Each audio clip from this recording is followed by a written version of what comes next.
What is up, Fin fans? Going straight to the computer, so no intro, no fancy edits, nothing like that. But like I said in today's video earlier today, because you're going to get this video probably later in the day, today Chris Grier met with the media. He is doing his pre-draft presser. I got all my notes to talk about what he said, some important things he said, some things that are just very super generic and just don't mean much because every GM says this. But I thought to myself, hey, why not give you guys that video today? I had about an hour to spend to make this video. That's why you're getting it straight from the camera into the computer, into YouTube verse. But knowing YouTube, it's taken them a long time to process my videos. So you might not get this as soon as I want you to. But when you get it, be sure to give this a thumbs up. Lets me know you got it and lets me know you like this content. So let's jump right into this and talk about what Chris Grier had to say in his press conference today. He said he's been around players who never got hurt, like Jake Long, who ends up getting hurt when he comes to the NFL. And he's also been around players who have constant injuries in college and tend to stay fully healthy in the NFL, aka Curtis Martin. Curtis Martin had a lot of injuries in college, came into the NFL, actually stayed pretty healthy for the most part. So he brings this up because a lot of people are talking about Tua and his injury histories and talking about how this will affect their draft pick. Now, he talks about Tua a little bit. He talks about Herbert and Tua equally. I think what he's doing with this is throwing that out there, throwing that smoke screen out there that, hey, we're not too sold on Tua. We also like Herbert. He says a bunch of things in this presser where he leaves it open to potentially move back, to potentially move up, to trick people into trying to get ahead of them to draft the player that they think that the Dolphins want. So he talks about that. He also says that Herbert, Tua, both talented players, both won a ton of games, both super intelligent. He also said he spent a lot of time video calling both Herbert and Tua. So he's setting it out there that, hey, we're doing our due diligence on both these guys. We're doing our due diligence on both of these quarterbacks. We could take either or. We could take either or at 5. We can move back. We could take Herbert at 18 if he falls there. We could trade up and take him. All of these things are possibilities. He says his final board is not set. He says that he's going to be meeting with Flores, Marvin Allen. He's going to be meeting with Ross. He's going to meet with everyone, the scouts, all those guys, to set their final board. But right now it's not set. He says the area scouts know the players, and they're the best people to know these players because they've been to the schools. Area scouts essentially are in the area of the schools, that the colleges, that the players that they're interested in, and they've been there multiple times, even before all this stuff happened. So the area scouts are some of the people that they really do depend on. He says this year is no different than any other year because a lot of times, yes, you have the combine, yes, you have their pro day, but everyone knows that the combine is essentially the pajama bowl or the underwear bowl, whatever you want to call it. And the pro day is all fine and dandy. You know, you're comfortable throwing to your receivers, you're comfortable showing your skill set, but in your comfortable environment, all that stuff.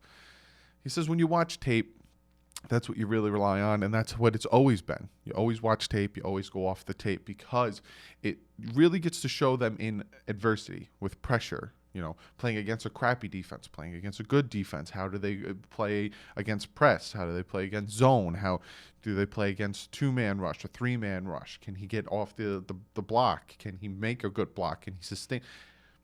Tape. Really, really rely on tape. He says one of Brian Flores' biggest strengths is he's always looking towards the future. And you can really tell, especially with this free agency move, signing these young players, signing these guys coming off of their rookie contracts, you know, except for Byron Jones and Kyle Van Noy, all of these guys were coming off their 4th year, off their rookie contracts, gave them decent contracts, gave them contracts that, you know, the first year's about guaranteed, some of them the second year. After that, they can move on. Really looking towards the future. Hey, if these players pan out, we got them locked up. If they don't, we could still move on from them. But we want these young guys that are going to come in, do their thing. He also talked about that in free agency, how he brought in these vets that are going to vet guys, team guys, guys who have been on winning teams. Patriots, Kansas City Chiefs, Philadelphia Eagles, you know, on these winning teams that have won and also can come in and help the younger guys that will be drafted in. Got a lot of draft picks. So He says the draft setup is a lot of communication. It's going to be a lot of communication between Flores, Ross, Marvin Allen, all those guys. You're going to have, monitors, going to have computers, phone calls, all that stuff. So it's not as good as the draft room. We're all going to be sitting in the same room so they can just talk to each other. But they said that the IT guys have been doing really well on setting that up. And let's just hope and pray that there's no technical difficulties and all of a sudden something gets messed up. Let's hope and pray. But real quick, he talks about Marvin Allen a lot. He says he's finishing a meeting with the scouts this week, and then after that, they're going to set up the big board. He says after he meets with the scouts, he will meet with Flores and Marvin Allen and set up the big board. Now, I don't know if a lot of you guys know who Marvin Allen is. Marvin Allen has been around for a hot minute. He is a scout guru. He's like one of the best in the league. And he was with the Buffalo Bills, and he's with the Kansas City Chiefs before the Buffalo Bills. He was also with the New England Patriots, and that's where Chris Grier knows him, and that's why Chris Grier brought him in. Now, you're thinking to yourself, well, why? And I talk him up. I talk him up, the fact that the Dolphins brought in Marvin Allen. I talk up the fact that they brought in Reggie McKenzie. And you're thinking to yourself, Doug, why are you talking up Marvin Allen so much? Look at his draft history with the teams that he's scouted for. He was the lead scout. He was the head scout, college scout on those teams. With the Buffalo Bills, that's the year they drafted Josh Allen and Tremaine Edwards. The Kansas City Chiefs, just to name a few, because he helped with a lot, but these are some of the big names he helped the Chiefs grab. Dee Ford, Marcus Peters, Chris Jones, Tyreek Hill, Patrick Mahomes, and he also was one of the scouts that pushed to bring in Albert Wilson, who was an undrafted free agent. So Marvin Allen has a really good track history, and I'm very glad the Dolphins brought him in to help. That's why you notice Chris Grier said Marvin Allen's name about 3 or 4 times. How he's going to talk to Marvin Allen. Marvin Allen's going to be here. I'm going to be communication with Marvin Allen. Very, very big. He says teams, has to do with drafting, trading, and all that stuff. He says teams call us, we call teams. Everyone knows what options are available. And he says, I know that the Dolphins are scrutinized the most because of how many picks they have. They're the hot commodity. You got 6 picks in the first 3 rounds, 5 in the first 2, 3 in the first round. A lot of people are going to scrutinize them, especially in the media, because they got the most picks. So he says, they call teams, teams call them. No move happens in the NFL without all the other teams knowing. Not saying that everyone calls everyone and it's a big thing, but if you know that you want that pick and another team is calling also for that pick, the team will also say to you, hey, give you an example. Say the Dolphins do want to move up to Detroit's pick, right? Say, Chase Young falls, and the Dolphins do want to move up and take Chase Young because they like him a lot. Not saying I want it, not saying it's going to happen. I'm just giving you guys an example. But then also, say the Giants want to move up 1 pick. The Dolphins will call the Detroit Lions, say, hey, we'll give you this, this, this, and this. They'll say, okay, let us think about it. They'll instantly hang up the phone call at the Giants. Hey, Giants, just so you know, the Dolphins are looking to jump you right now to take Chase Young. Do you want Chase Young, and what would you give up? So that's what happens. Call each other. Everyone calls each other. Everyone does their thing. He says he feels good about for about 8 or 9 players sitting at 5. So he feels good taking about 8 or 9 players staying at 5. 8 or 9. Now, is he hinting at a possible trade back scenario? Maybe the Jacksonville Jaguars. Maybe they want to jump up, grab a player. Maybe they jump up, want to grab, say Isaiah Simmons is there, say somebody's there. The Dolphins are like, hey, we still like a good 3 or 4 players. We can get maybe another first. We can get maybe another second. Move back and get more players. I'm not saying that's what he's saying, but just like planting a seed in there. He wants to see something with an upside when it comes to these players. He wants to see something that they can develop. That's a big thing.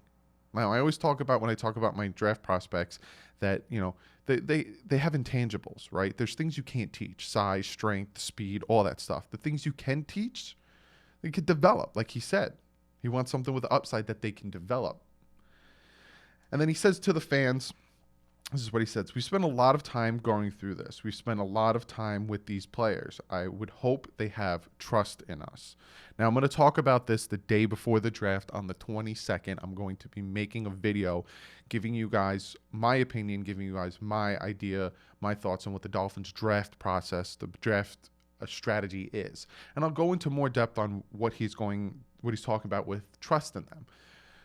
they're doing their thing. They're bringing in players. They're bringing in, McKenzie, Allen. They're bringing in guys that he knows that will help him make the right decision because they want to win.